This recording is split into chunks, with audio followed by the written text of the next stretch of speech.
Hello guys! Good morning to all of us. Ngayon po, ang atin pong lulutuin for our videos ay ang rellenong bangus. When I'm walking on the metro station, I find this one guy in one store. So, this one guys is rellenong bangus.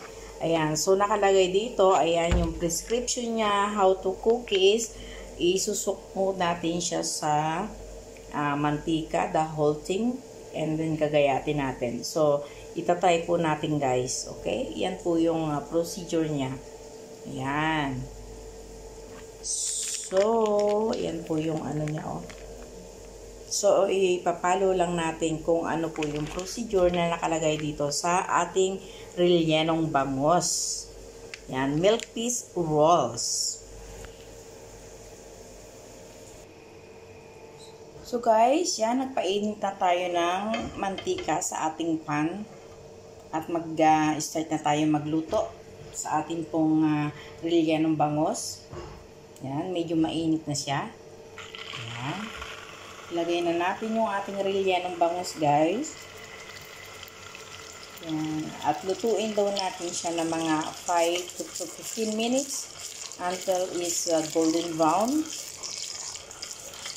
Yan, i-ano lang natin guys para lahat malagyan siya ng oil.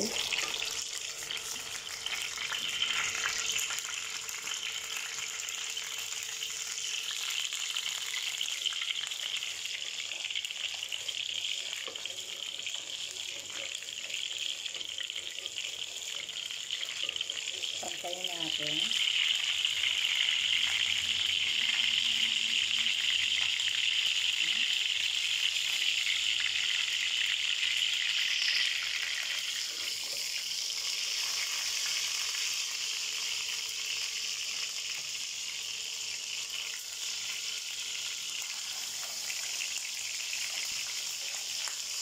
Tumatalsik siya guys.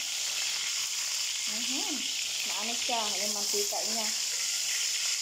Gas. So, lutuin muna natin siya guys, no? Hinaan lang natin ang konti yung apoy.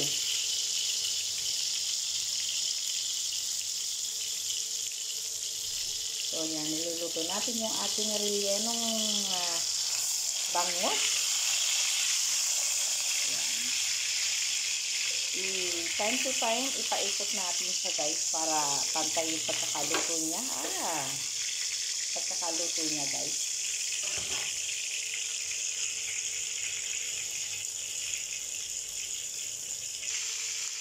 Guys, medyo nagbo-brown na siya. Nagbo-brown na siya sa labas guys.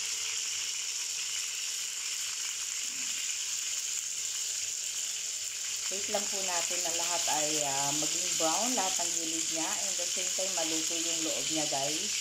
Kasi galing po ito ng frozen. So yung akin pong apoy yan ay medyo mahina lang. Para hindi siya mabigla yung pagkaluto guys. So the fire is only in the low heat. So our processing for rellenong bangus will be cooked well. Inside and out.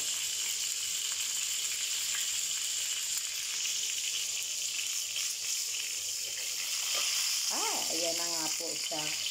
Ayan, madali siyang mag-burn kasi nalakasan natin yung apoy konti.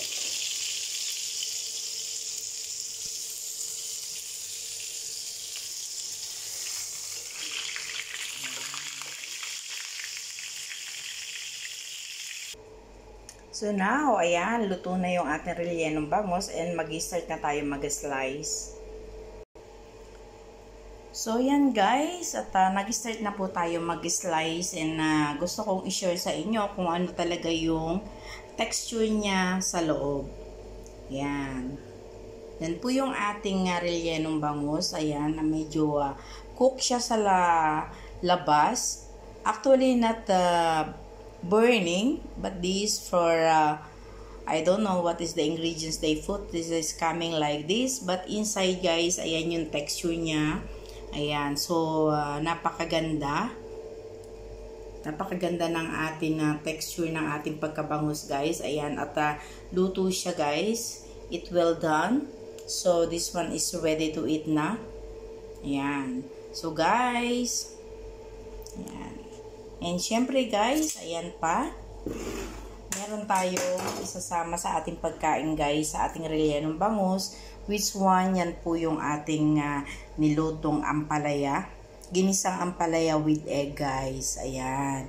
So, yan po yung ating ipapartner sa ating lunch. So, guys, ayan. Thank you for watching. Have a nice day, everyone, and thank you for the support. And you are new to my channel, please don't hesitate to subscribe. Ayan. And please click the notification bell so you are updated for my next videos anytime. Bye, everyone!